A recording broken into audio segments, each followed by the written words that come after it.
이번 주에 우리 교회에서 발행된 우리지 내용을 혹시 보셨는지 모르겠습니다. 그 내용 속에 보면 두 어머님의 간증이 들어있습니다. 첫 번째는 결혼하여서 행복하게 살면서 자녀를 낳았는데 자녀가 자라면서 보니 장애를 가지게 되어졌고, 이 장애를 치료하기 위해서 백방으로 노력했지만 아이는 점점 더 나빠지는 그런 상황 속에 굉장히 좌절과 어려움 가운데 빠져 있었는데 친구 가운데 우리 교회 다니는 분이 계셨던가 봐요. 그래서 우리 사랑부를 소개해 주셔서 이 부모님이 아이들과 함께 우리 사랑부에 와서 선생님들이 한바구음을 띄면서 이 아이와 부모님을 반가워하는 그 모습을 보고 부모님이 큰 위로를 받고 또 예배 가운데 은혜를 받게 되었습니다. 그리고 이분은 우리 사랑부에는 특수 다락방이 있습니다. 부모님들 그 다락방에 가서 말씀을 배우는 가운데 예수님을 믿게 되어지고 또 예수님을 통해서 또 새로운 삶을 얻게 되어졌다는 내용의 글입니다. 지금은 이분은 순장으로 이렇게 사역을 하고 있습니다. 아이는 변화되어지지 않고 동일하지만 주님을 만남을 통해서 참 평안을 누렸다라고 하는 내용입니다. 두 번째 간증은 어머니의 간증은 작은 천국을 경험하게 되어졌다는 내용입니다. 사랑하는 자녀가 장애로 진단받았을 때 그 아픔 충격은 컸지만 그 충격으로 주님 앞에 기도했답니다. 주님, 어떻게 하면 좋을까요? 기도하는 가운데서 하나님의 음성을 들려주시는데 그 딸을 통해서 천국의 생활을 또 보게 될 것이고, 또 기도를 통해서 이 장애를 가지고 살아가지만 너무 걱정하지 말라는 기도의 응답을 받았다고 합니다.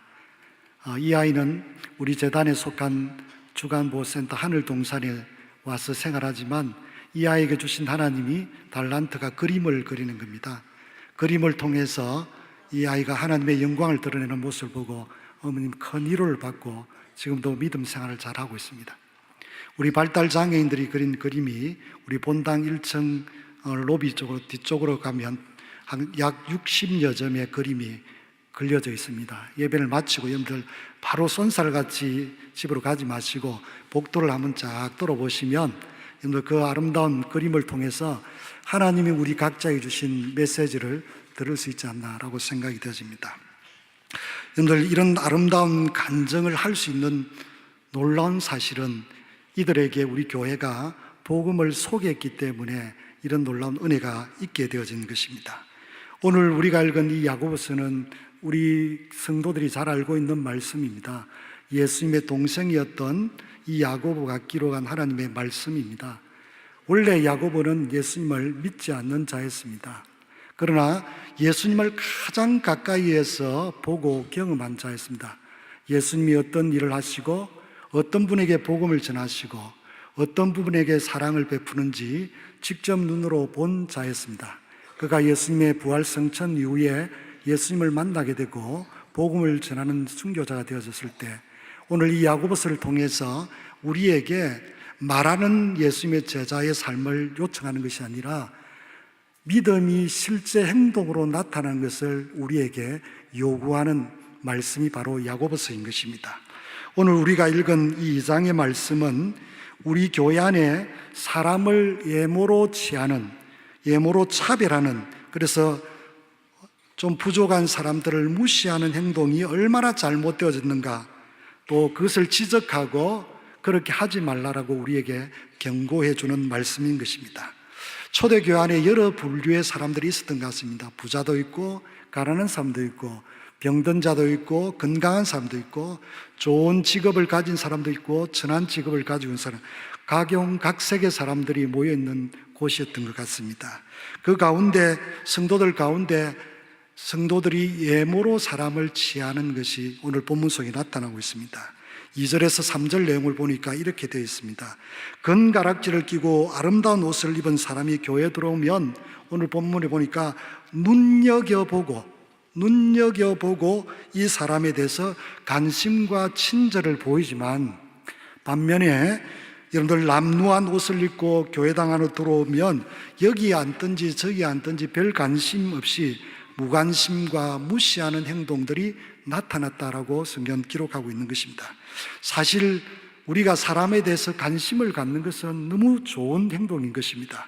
그러나 이런 좋은 행동이 특정한 사람에게만 부여될 때 문제가 생기는 것입니다. 모든 사람들에게 관심을 가져야 됨을 말씀해 주고 있는 것입니다. 하나님의 말씀은 성도끼리 외모로 차별하지 말라, 이런 행동은 너무나 악하고 책망받을 만한 행동이다라고 사절에 말씀하고 있는 것입니다. 야고보는 우리에게 왜 차별하는 행동을 하면 안 되는지에 대해서 4가지로 설명을 하고 있습니다. 첫 번째로는 우리가 영광의 주 예수 그리스도를 믿는 믿음을 받았기 때문이다라고 1절에 말씀하고 있습니다. 예수님의 구속은 유대인이나 헬라인이나 부자나 가난한 자나 모든 사람들을 위한 예수님을 믿는 자에게 주신 모든 은혜인 것입니다. 이 은혜가 우리가 보이는 예형의 모습으로 차별되어지는 것이 아니고 모든 자에게 임하는 것이라고 말씀하고 있습니다. 그렇기 때문에 우리가 차별해서 되지 않는다라고 말씀하고 있는 것입니다. 두 번째로는 하나님께서 이 세상에 가난한 자를 택하여 믿음을 부유하게 하시고 또 하나님 나라를 유업으로 주셨기 때문에 우리가 차별하면 안 된다라고 5절에 말씀하고 있습니다. 5절에 보니까 하나님이 세상에서 가장 가난한 자를 택하사 믿음에 부유하게 하시고 또 자기를 사랑하는 자들에게 약속하신 나라를 상속받게 하지 아니하느냐라고 말씀하고 있는 것입니다. 나같이 부족하고 연약한 자를 택하여 하나님께서 우리에게 베푸신 은혜를 생각해 보라. 그런데 너희들은 어떻게 가난한 자들을 업신여기느냐라고 말씀하고 있는 것입니다. 세 번째로는 하나님 말씀은 형제를 차별하는 것을 금하고 이웃 사랑하기를 명령했기 때문이다 라고 말씀합니다. 8절에서 9절의 내용입니다. 성도들이 외모로 사람을 취하는 것은 죄이며 이웃을 내 몸같이 사랑하시는 것을 실천하는 것이 최고의 법을 지키는 것이고 잘한 일이다 라고 성경은 기록하고 있는 것입니다. 그런데 너희들은 계속 외모로 사람을 취한다면 최고의 법을 정면으로 어기는 것이고 율법에 의해서 정죄받게 되어질 것이다 라고 말씀하고 있는 것입니다. 10절에는 이렇게 표현합니다. 누구든지 율법을 지키다가 한 가지라도 못 지키면 전체를 어긴 것이다 라고 말씀하고 있는 것입니다. 다시금 우리에게 말씀합니다. 형제 간에 차별하는 것은 절대 있어서는 안 된다라고 말씀하는 것입니다. 네 번째로는 형제를 차별한 자에게는 하나님께서 혹독한 심판이 있기 때문이라고 13절에 말씀해 주고 있습니다. 긍휼을 행치 않는 자에게는 긍휼 없는 심판이 있으리라. 긍휼은 심판을 이기고 자랑하느니라. 13절에 말씀합니다. 다른 말로 표현한다면 긍휼 없는 자에게는 긍휼 없는 심판이 있고 긍휼이 있는 자에게는 긍휼이 있는 심판이 있다라고 말씀하는 것입니다. 그렇다면 왜 우리는 교회 안에서 서로 차별하지 말아야 되겠습니까? 교회 안에서 일어나는 서로 간의 차별은 큰 문제가 되어집니다.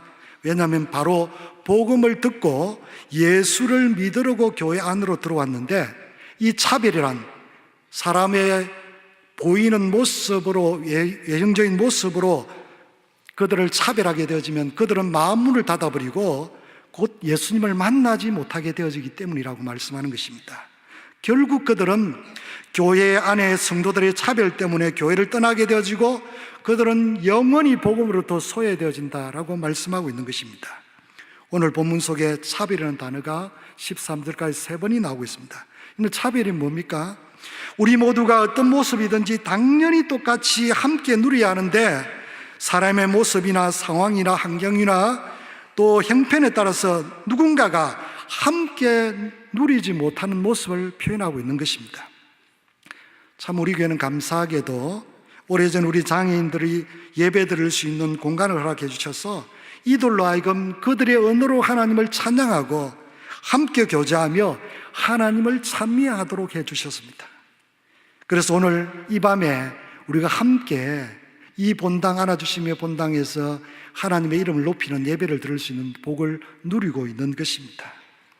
2년 전에 우리 사랑의 오케스트라 친구들이 지방에 있는 한 교회에 초청을 받아서 오후 예배 가서 연주를 했습니다.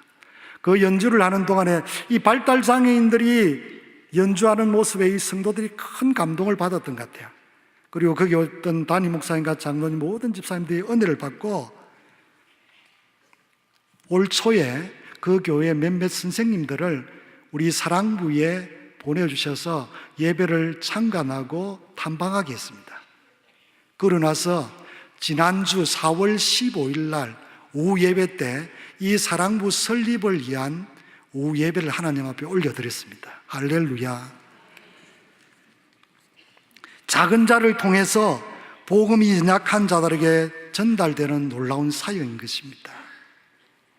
우리 친구들이 힘들게 바이올린을, 비올라를 이렇게 켜는 것을 모습을 보고 그들이 하나님을 찬미하는 모습을 보고 그들의 마음이 열려서 우리 교회도 발달장애인들이나 우리 장애를 가진 분들이 마음껏 와서 예배할 수 있도록 해주신 것입니다.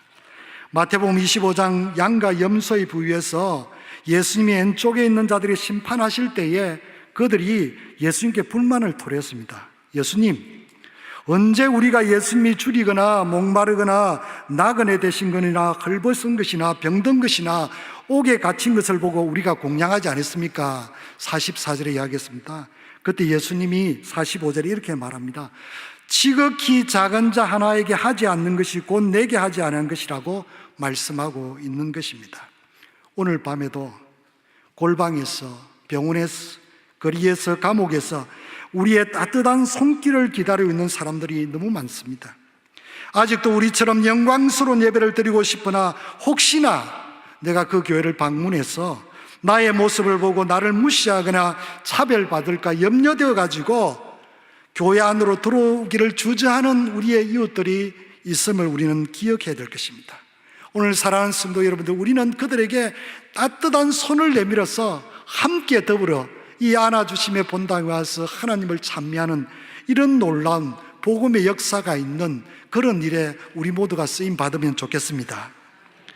설교 첫머리에 말씀을 드렸던 두 어머니의 간증이 올 한 해도 우리 교회 안에 계속되어지기를 원합니다. 사랑의 교회는 춤추는 교회, 잔치하는 교회, 하나님의 사랑을 목말라는 영혼이 찾아와서 풍성히 먹고 마시고 누리는 교회가 되면 좋겠습니다. 우리가 조금만 양보하고 배려하면 내가 누릴 자리를 다른 사람을 위해서 내려놓으면 누군가가 그 양보와 배려와 그 자리로 말미암아 힘을 얻게 되어질 것입니다. 이 안아주심의 본당에 우리가 경험하고 우리가 체험하는 이 영광스러운 예배, 주님은 우리뿐 아니고 오늘도 누군가가 찾아와서 나에게 손을 내밀어 나로 하여금 이곳에 와서 함께 예배를 드리기를 원하는 이런 아름다운 모습은 주님이 우리를 통해서 일하시기를 원하시는 것입니다. 디모데전서 2장 4절에 하나님은 모든 사람이 구원을 받으며 진리에 아는데 이르기를 원한다고 했습니다. 우리만 구원받는 것이 아니라 아직도 여러 가지 상황 속에 연약함을 가지고 있는 자들조차도 우리와 더불어서 하나님을 찬미하고 예수님을 알아서 구원의 감격으로 하나님 앞에 찬미하기를 원하신다라고 하는 것입니다. 오늘 이 복된 소식, 이번 주제가 복음, 우리도 뭐라고 써놨습니까? 한번 읽어볼래요? 갑자기 생각이 드네요. 한번 읽어봅시다. 다 같이 시작. 그렇습니다. 저와 여러분들에게도 복음이 필요하지만 우리 장애인들에게도 복음이 필요합니다. 우리 교회는 이미 이 복음을 모든 장애인들에게 전가하고 있습니다. 이것으로 만족하지 않고 우리 교회를 통해서 한국교회에 복음의 문이 열려서 가난한 자든 부한 자든 어떤 모습의 형편을 가지고 있는 자라고 할지라도 복음, 예수 그리스도를 믿어서 구원받는 그런 역사가 저와 여러분들, 우리 교회를 통해서 계속되어지기를 주의 이름으로 축복합니다. 기도하겠습니다. 참 좋으신 아버지 하나님 감사합니다. 이 밤에도 장애인 주일 기념 수요 찬양 예배로 하나님 앞에 영광을 돌리게 하시고 복음 우리들에게도 필요합니다라는 제목으로 말씀을 주시니 감사합니다. 우리 눈으로 보이는 예형의 모습으로 사람을 차별하지 않게 하시고 그들도 하나님의 형상으로 지음받은 존재임을 깨닫고 그들에게도 복음 전함으로 이미 구원받은 우리들과 함께 하나님을 참여하는 역사가 매주마다 이 안아줌의 본당에서 일어나게 하여 주시옵소서. 주님, 오늘 주신 이 말씀이 우리에게 마음밭에 잘 심겨져서 100배, 60배, 30배의 결실을 맺도록 은총을 베풀어 주시옵소서. 이후의 시간도 주님이 영광 받아 주옵소서. 이 모든 말씀을 구주 예수님의 이름으로 기도드리옵나이다. 아멘.